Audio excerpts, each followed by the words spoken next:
You're listening to the Timey-Wimey Tea Time Podcast, a geekyantics.net production where lovely and amazing people talk and ponder anything and everything about Doctor Who, science fiction, fantasy, zombies, the end of the world, creativity, writing, and, oh heck yes, anything else that geeks speak, question, and think.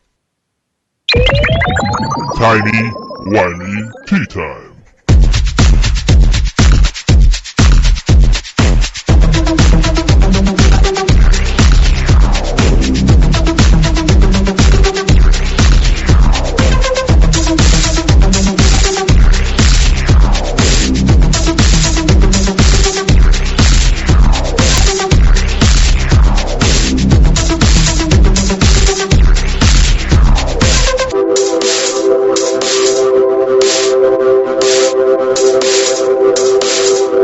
Me gusta.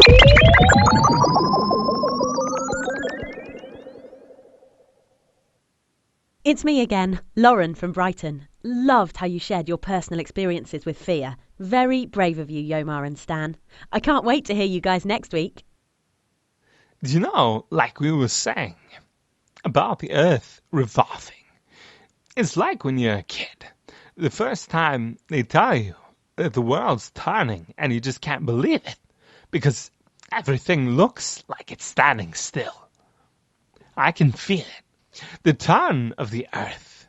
The ground beneath our feet spinning at 1,000 miles an hour. And the entire planet is hurtling around the sun at 67,000. That intermission wasn't nearly long enough. And you guys got a little sample of a voice one we're going to play later in the show. Little Chris Walken action there. Christopher Walken, any love there? Come on, people. Come on, people. We're getting some feedback. The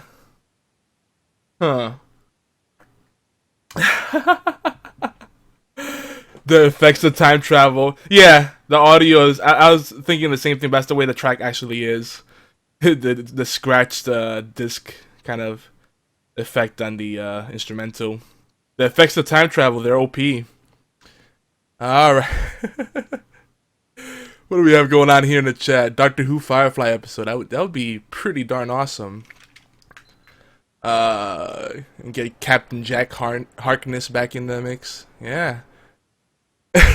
He would totally go after Malcolm. Be a Mal, Jack love triangle. Who would be the third? Isn't that a cog? She's a companion. That's the fancy way of saying it. Ooh, it got surprisingly hot in here. But anyway, we're back. Second half of Timey-Wimey Tea Time. Thank you for sticking along. That was supposed to be like a 7-minute break. It did not feel that long. We might need a little more filler for the intermission. I barely got to finish a cigarette and get a cup of coffee. So not a very good intermission for taking a bio break and all that stuff. I might have to work on my time management skills. But this is hour 2 of the show. I'm going to be talking about episode 5, Time Heist. And continuing the commentary and recap. Now, I don't think Stan is there. Stan, are you there? I am here. There we go. and Nick makes a good point. If we get Captain Jack and Malcolm together, ooh, yeah, too many chiefs and not enough Indians. That would be dangerous. Like a dangerous doctor, perhaps. Hashtag dangerous doctor. The dangerous doctor. But, so it looks like everyone is saying that there are big problems and little problems going on in this episode. Alright, so big problems and little problems with episode 5, Time Heist of Series 8, Doctor Who. But let's talk about the big problems. People are wondering if this is a TV show for kids, or if it's still, better said, a TV show for kids. Whovians are wondering, or Hoovers, are wondering if the Doctor is still a hero. Some are asking themselves if there isn't better TV. Ooh. That stings me because, you know, as someone like you, Stan, I know you don't watch much TV either, because it's a time trap. Exactly. you know. But Doctor Who is one thing that I always have to say, all right, I gotta make the time for it because I find it worthwhile in many ways, and in some ways it's fulfilling, and I feel like there's a good takeaway every time. Series 8, maybe not as much, but it's still fun. I'd like to say that. Yeah. Now, little problems, alright? Who is the architect? Why does the teller escape the consequences of murder? And what's this? Jealousy? Alright, so let's get into the big problems, alright? The first problem of the story, it's about stealing. Alright, is that a problem? Is stealing really okay? Is it okay if I steal your computer? Or your car? Or your most precious possession? The Doctor's logic is flawed in his encouragement to Sai, one of the characters in this episode, where he says, "What do you want, Sai, more than anything else? Whatever it is, it's in this bank. You agreed to rob the most impregnable bank in history. You must have had a very good reason. We all must have. Picture the thing you want most in the universe, and decide how badly you want it. Well?" So, is that the kind of message and realsies that we want our kids to believe? Is it okay to rob a bank? Is it okay to take other people's stuff? It's not okay to steal something, no matter how badly you want it. What do you think? So this is the one of the oldest debates, you know. Does the means justify the ends, or vice versa? The ends justify the means, actually. That's the proper way to say it. My bad! But, you know, either way you look at it, you know, if you have a noble cause, it doesn't mean you should do evil in the process. You know. But, I don't know, I'm kind of conflicted here, because they kind of hint at the fact that it's the people that leave stuff in this bank are evil, or they acquire the things through nefarious means. They don't build that up enough to really make us believe that, but it's there. Does it still make it right? Are people gonna miss these things that were stolen? Oh my gosh, Tiger Claw's freaking IRC bombing me. Thanks, bro. That's what those sound effects were that you guys just heard. I don't know. Let's see. So, Nick says that it should have been 15 minutes longer, the episode. Too many ideas were crammed into 45 minutes. And I feel like it does. That's kind of a recurring theme that we're seeing. The forced ideas and the rushed nature of things. Because sometimes they throw. The reason that's happening is because they're throwing in stuff that really doesn't add value to the storytelling. So they have to rush the really important parts. Oh, now I'm gonna give more Bob. Hi! Thanks. Don't make me turn off the IRC notifications. Stop it, guys. Is this stealing even if it's done virtually? Yeah, sure. Intellectual property? Let's say that's something that's not physical. Someone steals that. Yeah, I'm gonna be offended. But Stan, tell us more about it. I don't want to get too deep into it because I'm still kind of torn on the issue. But tell us more about what you think about stealing as a whole. Wow. You know what I'm going to say. I don't know if I should say it, but you know, it's kind of written. You shouldn't steal. You know, it's that's not just a Christian rule. It's not just a Judeo-Christian rule. I mean, that's pretty much in every culture. I mean, if you steal, you know, generally speaking, violence tends to follow.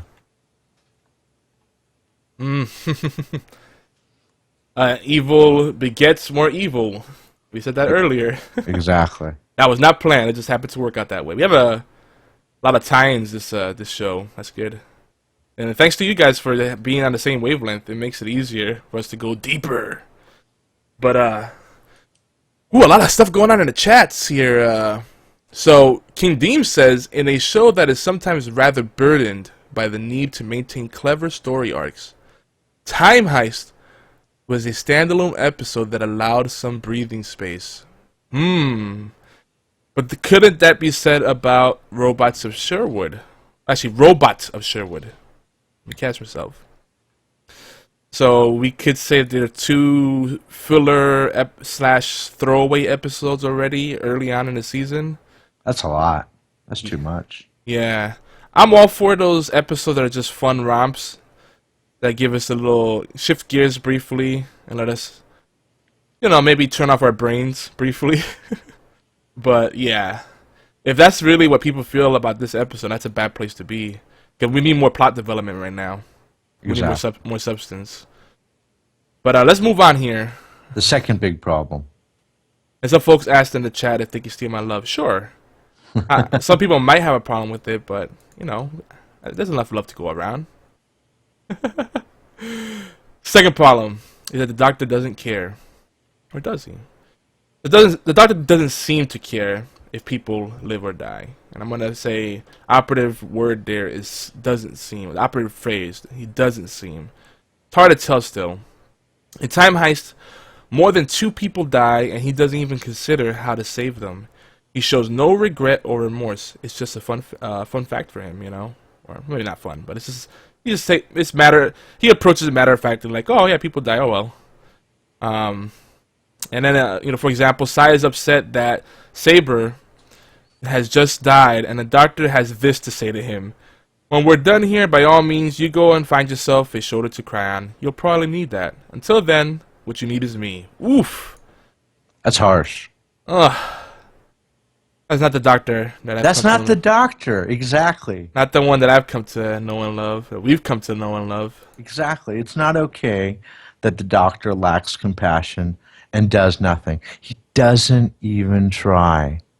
And by not trying, he's no hero.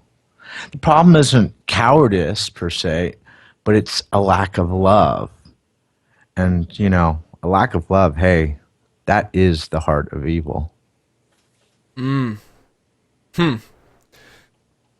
What else do you have for us? We have some feedback here in the comments. Yeah. Go for it. What good is a dead Dalek? From BFT.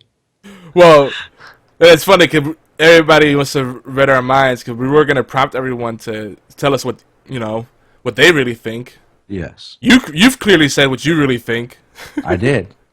But Andy's saying bring back the good Dalek. Might be too soon, but I definitely got to bring that back. BFT says he said what good is a dead Dalek. Nick says he's lost and confused. Aw, that's kind of sad. A lot of lost souls, confusion and loneliness going on right now. But Nick makes a good counterpoint. At the end of the day, it was a solid, fun, and enjoyable episode. It came together well, and it had enough in the tank to keep us happily entertained for 45 minutes. Isn't that all that matters? We'll come back to that. Okay, I guess, or maybe not. That's Stan's take. I don't know. I enjoyed it. I want more, because being a geek, we're insatiable. We always want more. I mean, it wasn't bad in the sense that I was like, click and turned it off. But, we're going deep. So we're looking at it deeper. And we're looking at, these aren't things that we're thinking about. It's things that everyone's thinking about. I mean, in major UK newspapers, like the Daily Mail, they were saying, can I let my kids watch Doctor Who anymore? That's kind of big. I mean, it's big in the sense that, okay, there's no graphic violence, there's no wild sex, the language is pretty clean, so people are feeling betrayed by the story. And that just comes down to the core values. What core values are they communicating? That's important. There's always going to be adult themes. You can't shelter the youth from that. And if you ease them into the right way, that's fine. Sexual tension, romance, kissy face, that's cool. But the values have to be there, and there has to be good morals, good lessons, good takeaways, like a parable. And to me, Doctor Who the stories in Doctor Who often feel like a good parable, but it's not like this really forced, perhaps contrived story. It's a fun story that you can enjoy in itself, but then if you really dig deep, there's a lot of wholesome goodness there. Usually, now right now maybe not so much. And some folks are saying they miss Torchwood. Yeah, don't hold your breath. We already talked about episode 0, our pilot. Torchwood or Touchwood? Well, yeah, I was trying to keep it clean. Uh-huh. We know where he's going with that, because that show was pretty sexually charged. Yes, that is the darker side of the Doctor Who universe. And that's okay, because we all know that this is an adult show. Torchwood, I mean. Right, and that absolutely was. It pulled no punch, and it was good to see that. It was good to see that. Yeah. You know, that more risque, if you prefer, direction. But yeah, don't hold your breath. Not coming back anytime soon, because Davies is busy playing with aliens and wizards and dragons or something. I don't know. But I like what Andy said. He's joking, but he says, wait, so if I'm alone and unloved, then I could be evil? Sweet. Starts evil plans. Oh my gosh. And then Nick says, WTF do these Brits know? What is good television anyway? We're hitting some nerves here. We're touching all the important points apparently, but there's still more problems, unfortunately. So we got to keep it moving. So the third problem is that the Doctor is confused. The Doctor doesn't know what's going on. Sure, they had to wipe their memories to avoid probing hunger of the teller. That puts the Doctor at a certain disadvantage. But people with amnesia tend to be who they are anyway, regardless of the memories, because that's, it's almost ingrained in their DNA, right? Saber says, so what are we supposed to do now? What's the plan? The Doctor replies, I don't know. Well, the architect set this all up. It should make sense. My personal plan is that a thing will probably happen quite soon. Saber responds, oh, so that's it? That's your plan? The Doctor replies, yep. Saber replies, a thing will happen. Doctor says, a thing. Probably. Yeah. So, beyond the Doctor not consciously knowing who he is and the acute continuation of this regenerational reboot with all its torments, the Doctor is still not himself in essence. He's Sherlock, but he's not the Doctor. And there's something evil about not being the thing that one is, not being the thing that we were created to be, or not being true to ourselves. False identity is a self-defeat. It's a self-rejection. It's self-destruction. I'm gonna hold off on comments, because there's still more we have to discuss, but I think we're going to address that aspect of this kind of defeatist self-destruction kind of thing that's going on with the Doctor. And let's go to the little problems. These are things that you could probably glance over and forgive. So the first little problem is, who is the architect? The architect is the unidentified mastermind that planned the bank heist. So the Doctor says this about the architect. I hate him. He's overbearing. He's manipulative. Likes to think that he's very clever. I hate him. Clara, don't you see? I hate the architect. Alright, so, there we go. We already have an answer. He's aware of this. This is the self-destruction in play. Because, spoiler, who's the Doctor? Who's the architect? They're the same person. Yes. I mean, we weren't going to spoil the story, but I think by now, if you're listening to this, you already know. Right. But Stan, you think that the Doctor, the architect, hates is not the architect of the story, but the architect of Series 8, Stephen Moffat. Stephen Moffat. Sorry. I couldn't help myself. But what do you want to say about this, Stan? Well, I was wondering, did someone give Capaldi an opportunity to write some choice lines, or perhaps choose the name of the mastermind? Because when I thought a lot about who is the architect. And the architect has to be Moffat. It has to be an allusion to Moffat, because Moffat is the architect of Series 8. Wow. That is, imagine if that's really what's going on. I mean, we talked about this. The actors on the show have had their falling out with Moffat before. It's not the first time we've seen it. It's not the last time we'll see it. So there might be something there. But there's another little problem. Little problem. Una problema pequeña. Why does the teller escape the consequences of his crimes? Now this one, I'm not as passionate about this as some other people are. And I might sound really evil in the process, but let's talk about it. So the teller is almost a fabulous monster. They almost glorify. I mean, he's a fabulous monster in that he's Minotaur-like. He has a kind of Professor X vibe going to him. The doctor frees him from his servitude and tells the teller.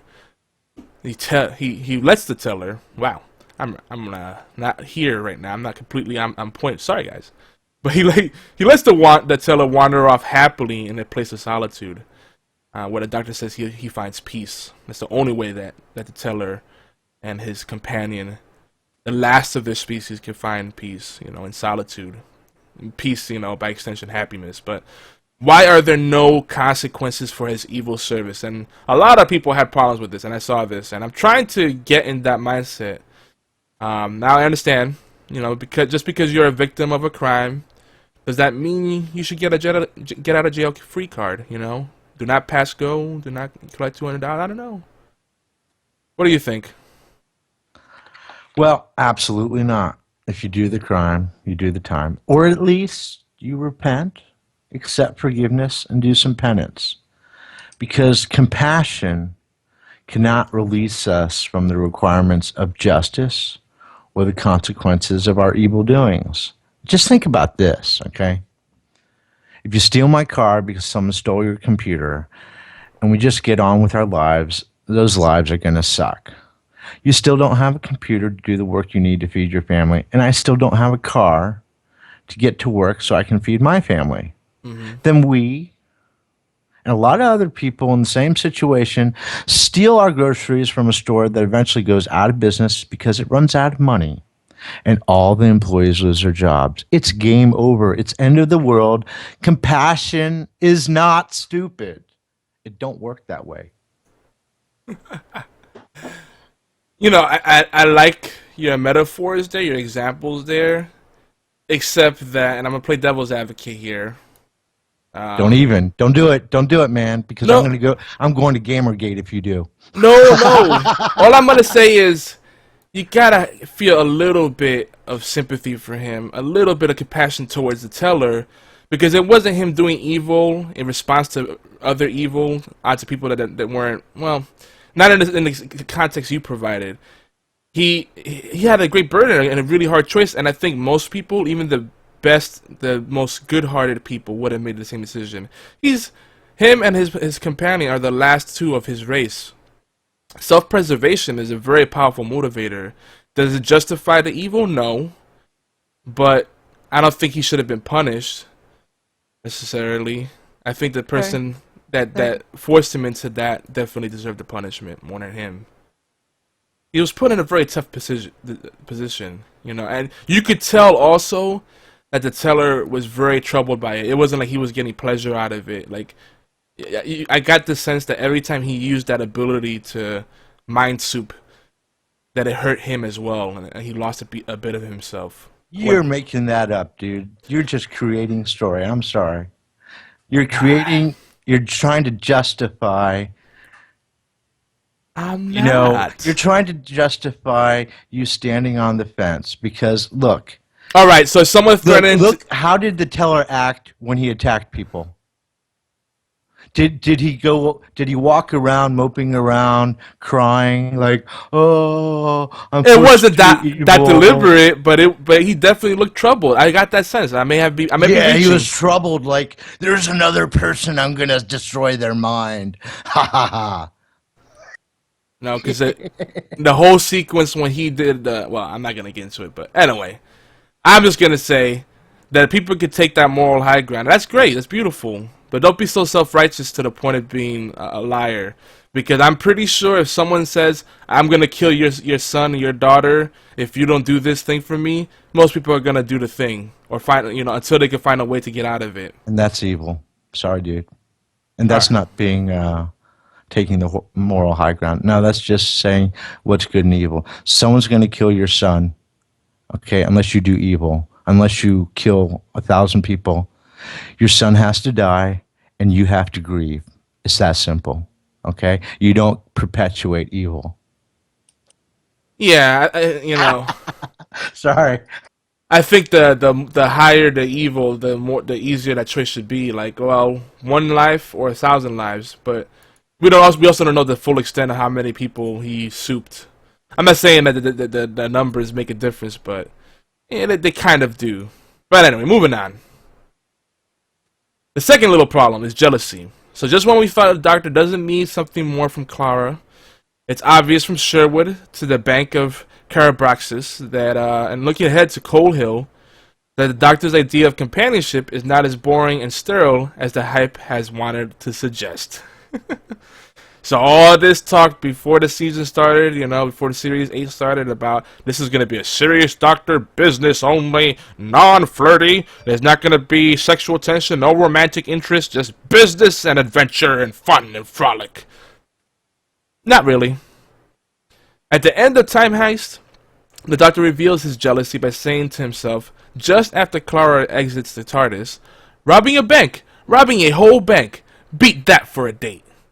That just tickles me, because here is the doctor, the supposed non-flirty doctor, competing for affection and praise, like we men sometimes do, and women too. We all do that. We all want attention to a degree, no matter how introverted.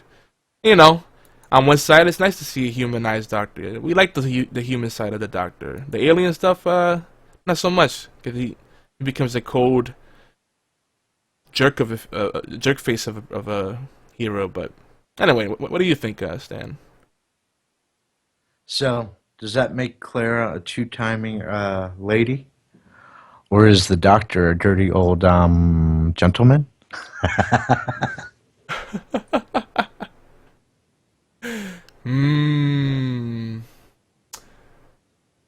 Yeah.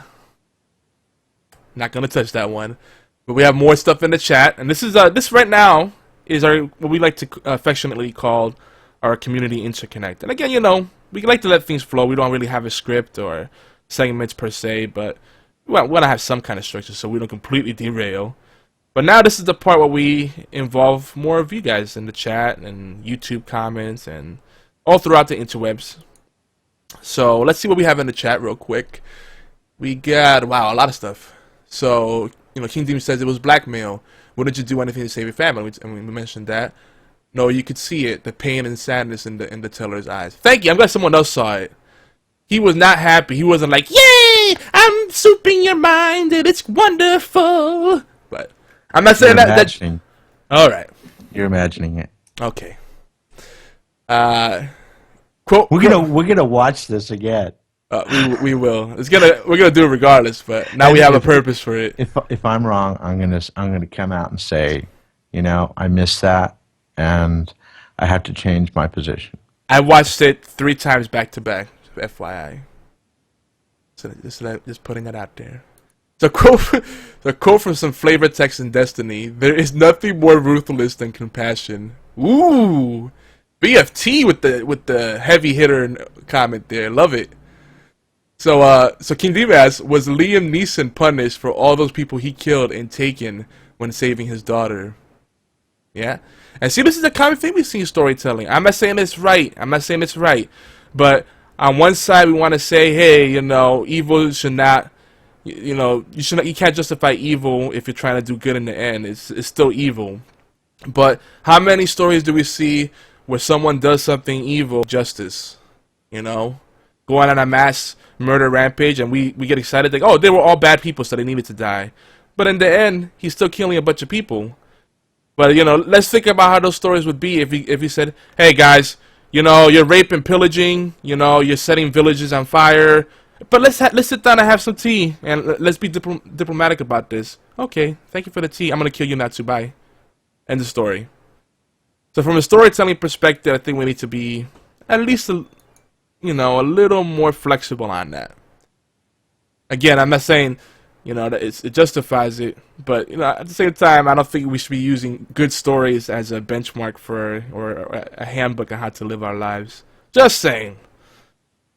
But guys, if you want to leave us voicemail, because we're getting into some really deep stuff here. This is gonna be one where people are gonna leave us some really interesting thoughts, and we are open-minded, and our hearts and minds, our ears are open to all you want to say and share with us.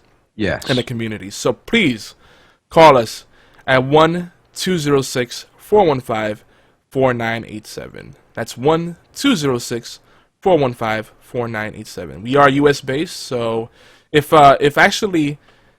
calling in is not convenient to you, another option we'll give you is you could send an email to mail@geekyantics.net. And actually, I think we're working on setting up a different mail if we haven't already. I don't remember if I did it, but it's you could try twtt@geekyantics.net or Timey-Wimey at geekyantics.net as well and see if that works. If it bounces back, then we haven't set it up yet.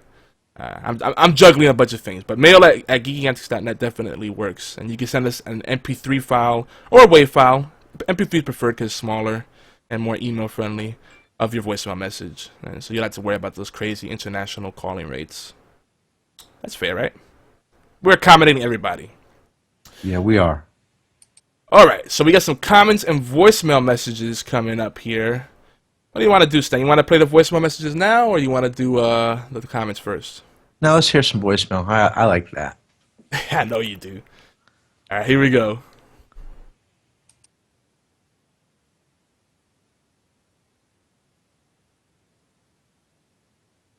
It's me again, Lauren from Brighton. Loved how you shared your personal experiences with fear. Very brave of you, Yomar and Stan. I can't wait to hear you guys next week. Like we were saying, about the Earth revolving. It's like when you're a kid. The first time they tell you that the world's turning and you just can't believe it because everything looks like it's standing still. I can feel it. The turn of the Earth, the ground beneath our feet spinning at 1,000 miles an hour, and the entire planet is hurtling around the sun at 67,000 miles an hour, and I can feel it. We're falling through space, you and me, clinging to the skin of this tiny little world, and if we let go, that's who I am. Now forget me, Rose Tyler. Go home. What's that? In the mirror, or the corner of your eye? What's that footsteps following, but never passing by? Perhaps they're all just waiting. Perhaps when we're all dead, out they'll come a slithering from underneath the bed. There you have it. Voicemail for today. Awesome. A lot of quality there. Oh, yeah. I want to correct myself because Andy took offense. I manage the website as far as the design and the content, but Andy, aka Spaffyzilla, he handles the back end stuff and the mailing list and all that stuff. Now I'm trying to offload that from him so I don't have to bother him with it, and we can be done in a more timely manner. I'm just kidding. He's giving me a hard time. He's like, "You're gonna do it? Oh, I guess I'll wait for you to do it." Well, I can't do it. If I could, I would. That's your part. That's part of your world, and we appreciate you, Andy. We give each other a hard time. I've known him for a while, over 20 years now, or close to it. No, close to 20 years. I've lost track of time. I have no concept of time because of Timey-Wimey, wibbly wobbly, and Stan. It's also Stan's fault. What do I do? I don't know. I just wanted to say that. I had to say the same thing. Yep, Timey-Wimey, wibbly wobbly, wibbly wobbly. I don't know what that was, but anyway. So I like the Christopher Walken reading. That's bad. We should have kept the other part though, where he accidentally read the stage cue. It was like, he takes Rose's hand. No, he grabs her hand. He grabs her. He grabs her hand. And also, I like the whole the dramatic reading of the more serious reading of what you see in the corner of your eye or the mirror. That's pretty cool. It got me. And Lauren, of course, from Brighton, always awesome. Yes. Talking about the fears that we discussed, and yeah, we really like going there. We like opening up for you guys because everybody's opened up for us. I mean, you guys have been very brave, and it's something very liberating about being vulnerable. It's scary, but then once you do it, it's like, wow, I'm not holding all that stuff inside, And it is scary because the internet can be a very cruel place, no matter where you are, not just in gaming. People like to say that it's like, oh, gamers are so salty. No, you go to a website about movies or television, and the community could be just as salty, if not more. That's the evil of anonymity, because people can say whatever they want and not be held accountable for it. Exactly. Yeah. But anyway, Limbo writes, and this is most of this stuff is from our YouTube channel, youtube.com/geekyantics. Give us a follow and do some faves and shares and comments and all that good stuff. We love it. We do. But Limbo writes, saying D shut up was effeminate and lacking manliness. I can't even finish reading backups. It's true. It was cute, but it's not the Doctor. It was out of character. What do you say, Stan? Shut up. Now that's how it's done, okay? Repeating a command, any command, speaks to one's lack of authority, presence, and yes, force of will. So Limbo is like spot on. Yeah. We see this Doctor now that I appreciate it trying to take things into a fresh new direction, but you got to ease people into that, and it's like a difference between night and day. It's just too much at once. And then they're trying to do this really grand story with overarching themes and underlying themes and all kinds of crazy things going on and crazy story arcs and convoluted ideas that hopefully get resolved properly. But man, yeah. The Doctor should not say "lol." "Lol" should never be spoken out loud. Lol, it's so true. you you made that too easy, Stan. I'm sorry. I know. I went there. So next, Juan. Juan. I don't know how do you pronounce his last name? Guillem. Oh, Guillem. Juan Guillem asks, "This is yours, man. This is Spanish. I can't do this." Oh, I thought you were gonna attempt it. Okay. So, I like how he writes this in Spanglish, which is pretty neat. He goes, "Puede the Doctor alguna vez ser realmente bueno si él no sabe nada el Dios?" Now, this is interesting. I want to point out that he says the Doctor in English. Usually when you see the Spanglish like that, with people that speak Spanish, you see the English inserted into Spanish, with people that speak Spanish natively, usually indicate that they recognize that phrase is a proper noun, which is interesting. So they're saying that the Doctor is the Doctor, not just Doctor, the Doctor as his name. I think that's worth noting. But so Juan asks, can the Doctor at some point really truly be good if he knows nothing of God? That's a strong comment there. So say that again. Translate that. I missed it. No, you didn't miss it. You were doing something else. I missed it. You were doing something else. Sorry. No, I missed it. Juan, do not take offense. Stan is playing some video games. He's playing his Game Boy. He's kicking it old school. It's all right. We still love you, Stan. No, he said, can the Doctor really know what goodness is? Can he really be good if he doesn't know about anything about God, doesn't believe in God?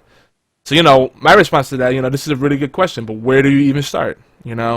To answer this properly, I think we really have to tackle an uncomfortable question. And I pretty much know the answer. I know you know the answer, Stan. But I have an answer. I'm putting this out for everybody to think about and reflect on. Please reflect upon this. Does morality exist because of faith, or is faith the only path? Or can morality exist outside of faith?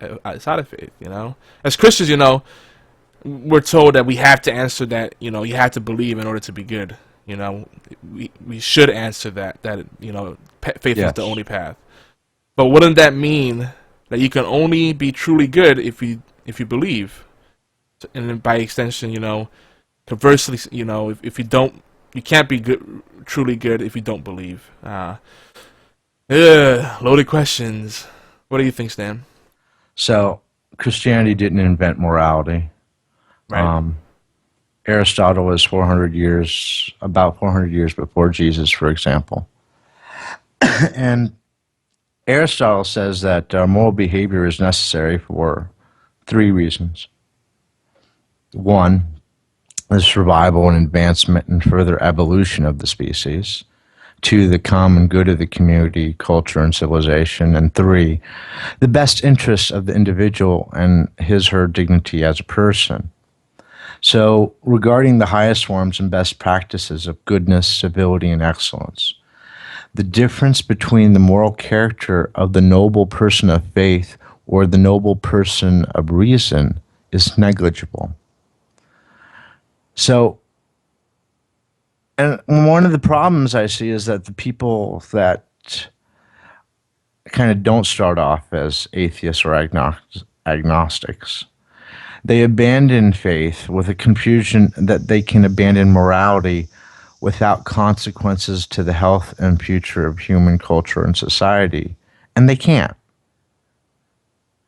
Yeah. And I agree completely. Morality should exist, because of or in spite of faith. We're not going to get into, biblical truths and, whether it's important for the doctor to acknowledge the existence of God. I understand that that'd be a very tough stance for them to take, and Sure. It'd be divisive. I mean, I appreciate Juan's question as a Christian. Yes. Because, there are moral questions in these stories that are coming out. And, it's one as a Christian, one can wonder, can the doctor be a hero for me? But I think that, looking at, I'm going to go back to Aristotle. For me, the doctor can be a hero as long as he is doing the right thing. And the right thing, the right things are pretty much the same, whether we're talking about the right things described by religion or the right things described by what's called natural philosophy. Mm-hmm. Yep. And there's always some external force necessary to create that urgency and keep us on the path. Whether it's faith, whether it's positive influences, role models, a great sense of responsibility or obligation to society, whatever it is, you need to have some kind of moral compass. If you don't, you could say, "Oh, follow what's in your heart, or do what you feel is right." But if what you feel is right is what makes you happy or feels good to you, and if everybody follows that approach, we'll be doing all kinds of crazy stuff. It's like, oh, well, this person isn't driving their car; they haven't driven it for months, so I can steal it because they're not really using it, and I need it more than them. Where do you draw the line? Victimless crimes don't really exist, people. Or what if you like doing damage to people? What if you get joy and a kick out of it?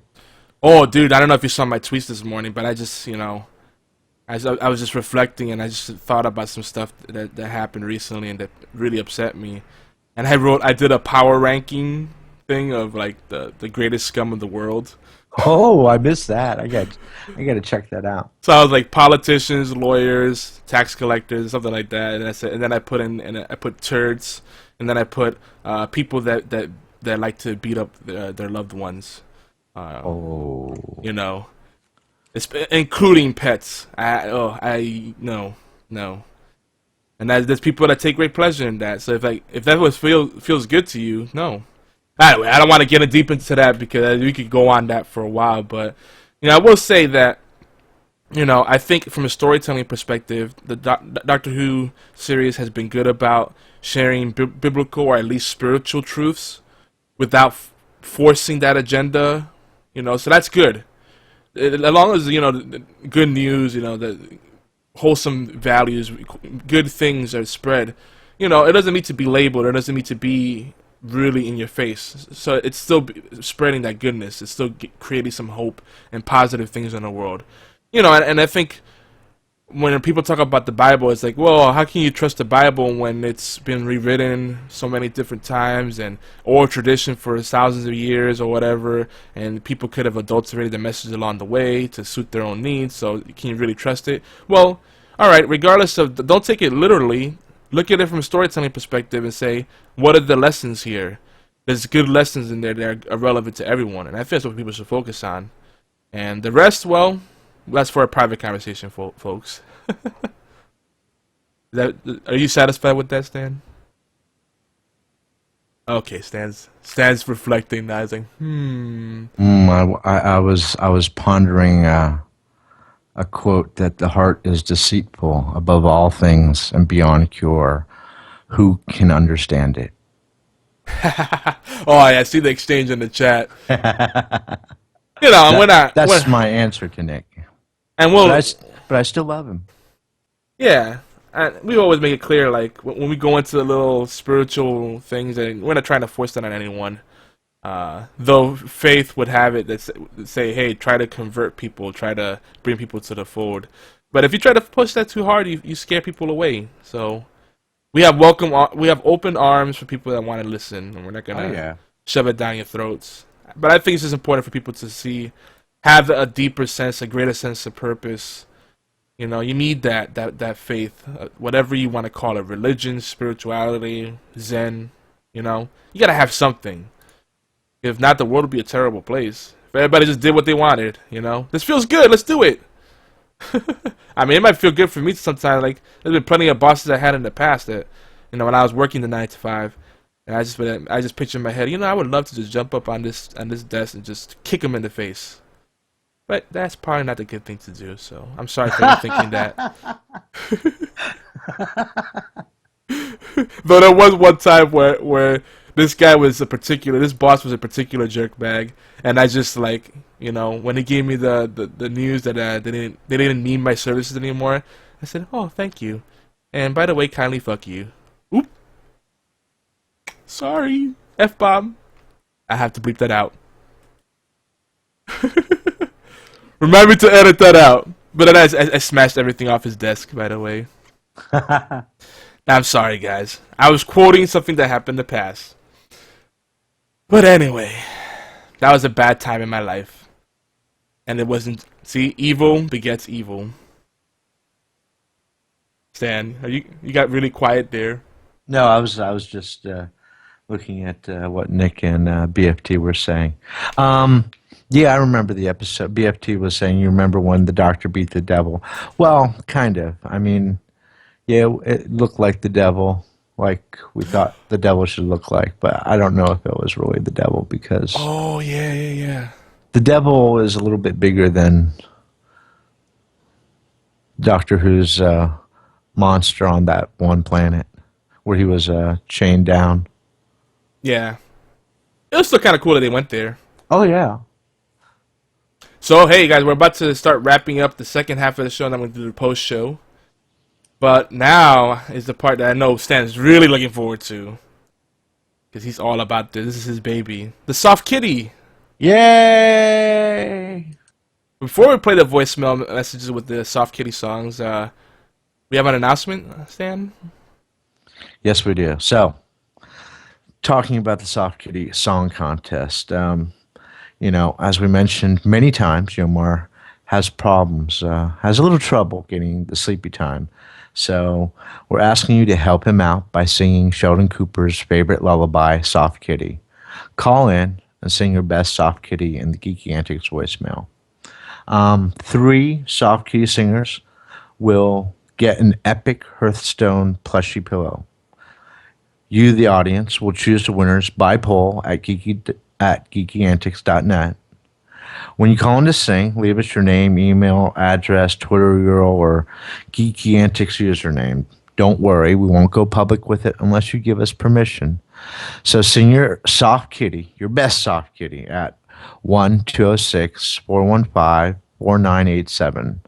That's 1-206-415-4987. And if you don't know the lullaby, just go to YouTube and search Soft Kitty Song Big Bang Theory. Let's hear it, man. All right, and by the way, one of our callers, Maddie, is 12. She just had her birthday, so happy birthday, Maddie. We're about to hear her. Yeah, we're about to hear her sing. There we go. I'll say it in Romanian. La mulți ani!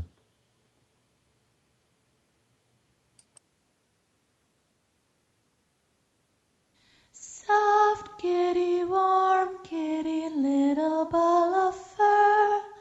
Happy kitty, sleepy kitty, purr, purr, purr. Hello, my name is Medi and it's my birthday today. Soft kitty, warm kitty, little ball of fur. Happy kitty, sleepy kitty, purr, purr, purr. Soft kitty, warm kitty, little ball of fur. Now, I'm not quite sure why I cut off Maddie, but if anyone else is having that issue, let us know. I haven't noticed any issues with the voicemail, because people have left us some long voicemail messages. I'm sorry I cut you off, Maddie, but happy birthday again.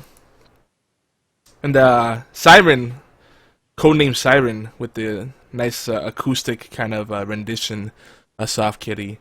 I love it. Everybody has a very different take on the song. Yeah. This is kind of something that was thrown together haphazardly, and it's having amazing results. I love the creativity of everyone. Whether even when it comes to the voice messages, I mean, people reading the quotes or singing Soft Kitty, it's awesome. Yeah, definitely. And that's really, I would say, like, Doctor Who is what we mainly talk about, but this show ultimately is about the creative spirit, and all the beauty and poetry and love that comes out of that. So I think people get those feels, and they're joining us in that journey, which is awesome. But it's time for some shout outs and plugs and good stuff to that effect. Got quite a bit of love to give out to the community. So first and foremost, TWTT can be enjoyed wherever fantastic and beautiful podcasts can be found, including but not limited to Stitcher, iTunes, Zune, / Windows Phone Marketplace, because I don't know, they changed the name and branding or whatever, and also TuneIn Radio, and we're also on Spreaker and allgames.com, so tons of places to catch us now. And I think I mentioned YouTube a bunch of times already, so yeah, we're there too, and Twitch. So we got you covered, guys. I want to say thank you to Casterberus, Doctor Who Cast, News, and Trenzalore Tomb for sharing our messages and tweets and content and goodness. So definitely appreciate that. On allgames.com, again, you can join us live whenever we air by just clicking the live chat button. Sometimes it changes, but it's effectively the same thing. Live chat, listen, something to that effect. Where you can see there'll be a web-based applet for getting on IRC, or if you're familiar with IRC, you can just go on irc.gamesurge.net, channel or hashtag allgames.com and join us for the live chat. And we'll be live every Saturday at noon Eastern, 5 p.m. in London and 7 p.m. Bucharest. And yeah, unless otherwise advertised, that'll be when we'll be live. The reason we do it this early is so that we can get in just before the new episode of Doctor Who airs in most parts of the world. For the people that are coming in, that are in the future, like Andy, who's time traveling right now. GeekyAntics.net, please make sure you visit us there, spread the love, leave some comments for our creative engineers, our Twitch streamers, our show / podcast hosts, and the rest of the gang. We'd appreciate that. A lot of great contributors there. They put a lot of work into the stuff there, and they need some encouragement. Everybody likes that encouragement, a nice little high five or a pat on the back or a hug. So please bring some of that love here. GeekyAntics.net and allgames.com. Bring some love there too, guys. There's a lot of good people there too. But what do you got for us, Stan? All right, well, shout out to Professor Gerald Pollack of the University of Washington, who's saying interesting and new things about water, especially the biochemical properties of the fourth phase of water, or structured water. He's on Twitter, and his Twitter name is at Fourth Phase Water, and that's the number 4, and the rest is written out, Fourth Phase Water. The other shout out is to the awesome, epic John Smith VX, who is a Doctor Who fan with mad, crazy graphic and video skills. He's made some amazing Doctor Who trailers that have even received a nod from the Moffat himself. And he's actually, John Smith has given us permission to use some of his awesome stuff. So we're going to have some amazing, mind-blowing video in a little while. So check out our blogged recap on geekyantics.net for a link to his Facebook fan page and trailers on YouTube. Awesome. And you know, I have noticed, we mentioned this before, but they have a lot of fan-made content and goodies in this season of the show, this series. It's interesting. It's cool that they're involved in the community like that. Hopefully they'll listen to the community feedback as well. Now, in the spirit of us helping people to dream bigger, and we talk about how important it is to have dreams and hold on to hope, and dream in a way that if you don't just think about the material thing, but you think about the tears of joy that you'll have, or the tears of sadness if you don't stay true to your cause, your purpose. We want you to dream bigger, so we want to help empower you to do so. So in doing that, we want to encourage you to check out some crowdfunding projects that pique our interest. Check out our blogged recap of this podcast for any links and other information about our shout-outs. We'd like to give the link juice out. And, here as a whole on Geeky Answers Network, we're all about collaboration and cross-promotion. It's just about finding ways to just engage with each other and work together in very meaningful manners. What you got for us?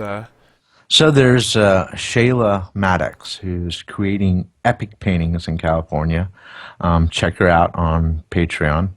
Pledge $1 or more to help her stay focused on her work. And I have this idea, this evil idea that will get her to do a painting of the TARDIS. And one of the things she does really cool in her paintings is, she paints things with glow-in-the-dark and other kind of light-reactive chemicals. So, ooh, yeah, isn't that wild? I love that kind of stuff. Yeah. And in memory of K9, there's this project on Indiegogo called Pawly, Pawly, and it's a smartphone-controlled playbot for your pet. So if you're not of making a pet suffer through your busy life, you can get this robot to terrorize it. And the last one I leave for you because this is someone special for you. Yes, Nika Harper, formerly of Riot Games. She was the wonderful geek that would do the videos and introducing the different seasons of competitive play and patches and updates, and also the fan art. She's very big. Nika's very big about community, and she would do this whole segment where she would share the fan art and sculptures that people would make, all kinds of stuff dedicated to League of Legends and the characters within that universe. But now she's on Geek and Sundry, and she's got her own thing going on as well called Wordplay. She's got a Patreon gig that I think is worth checking out and supporting whatever way you can. And it's at patreon.com/wordplay. And her whole thing is, she loves gaming, and that's a big part of her, but now she's going kind of gravitating more towards the creative stuff and writing. And she does things where she gives you writing prompts, she gives you some kind of coaching, she encourages people to do flash fiction, a lot of great stuff. She even features some of the community stuff on her vlogs and her videos and shows. So definitely check her out, patreon.com/wordplay, and tweet her at Nika Harper. She's awesome. One of my favorite geeks out there. And I will say also that a lot of us bros find her quite easy on the eyes too. It's worth noting.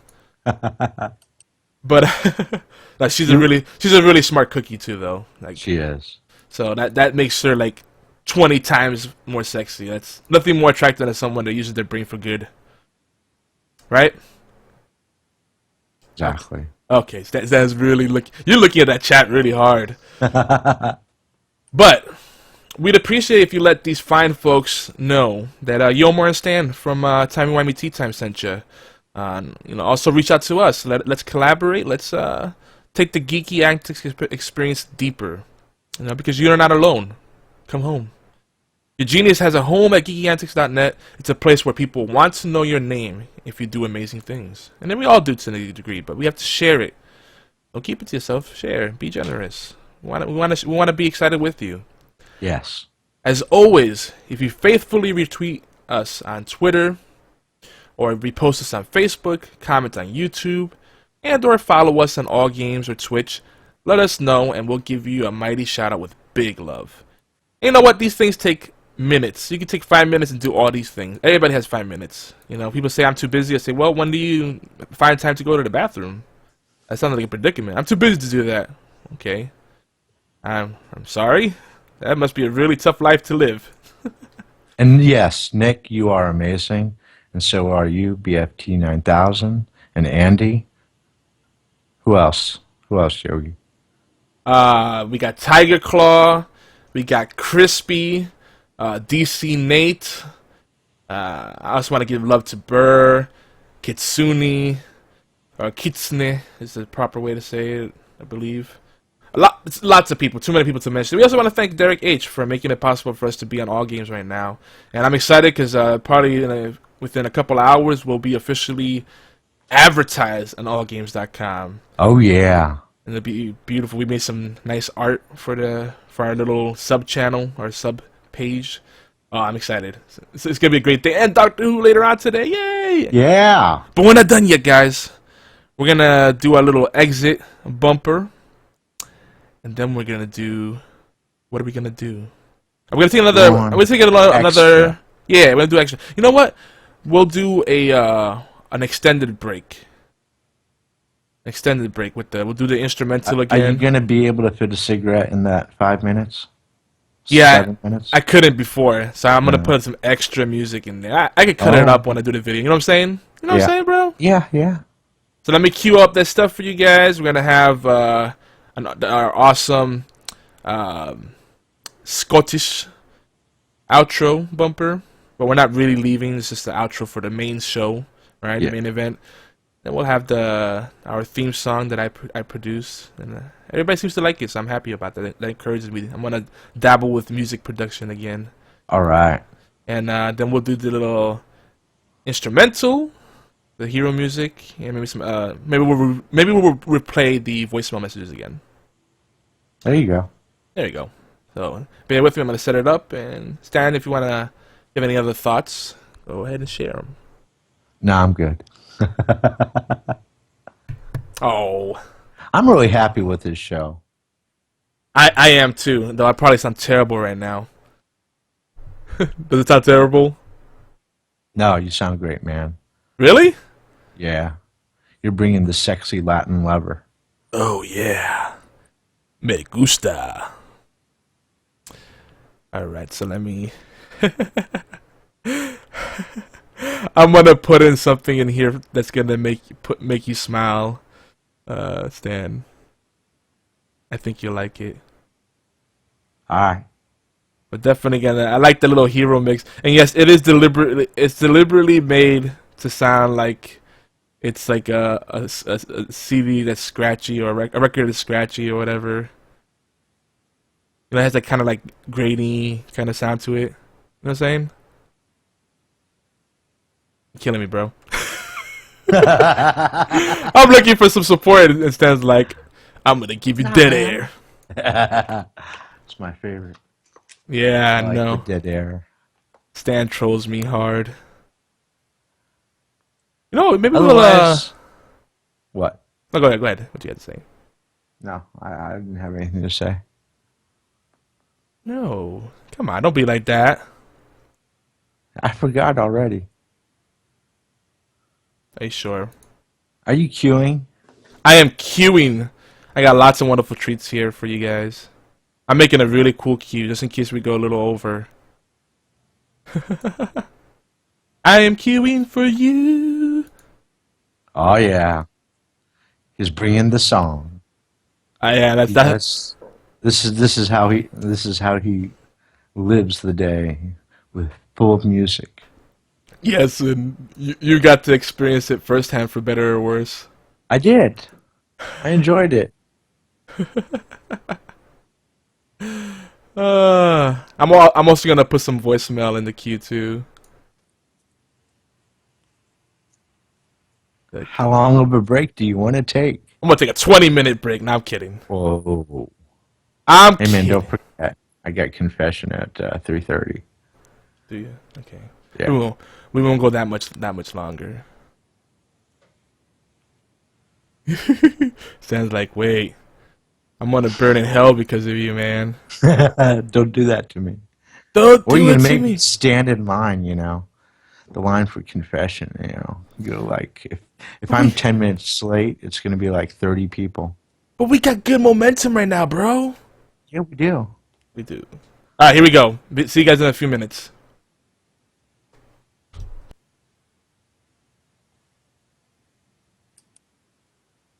We thank you.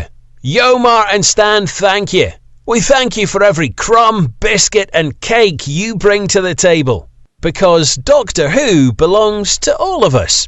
What you bring to the Timey-Wimey tea time in your live chat participation, comments, likes, shares, tweets and voicemail, all of it means the world to us.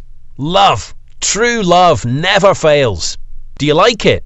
If you like what we're doing, well, tell us for God's sake. Shout it from the rooftops at geekyantics.net or call it in 206 415 4987. That's 206 415 4987. That's it. Bless you. So long. And thanks for all the fish. But on, it won't be that long, just a wee while, because the Timey-Wimey tea time will be back. We'll return next Saturday with fresh insights, questions and epiphanies about Doctor Who. And heck yes, everything geek. Maybe same bat time, absolutely the same bat channel, every Saturday. Timey-Wimey tea time.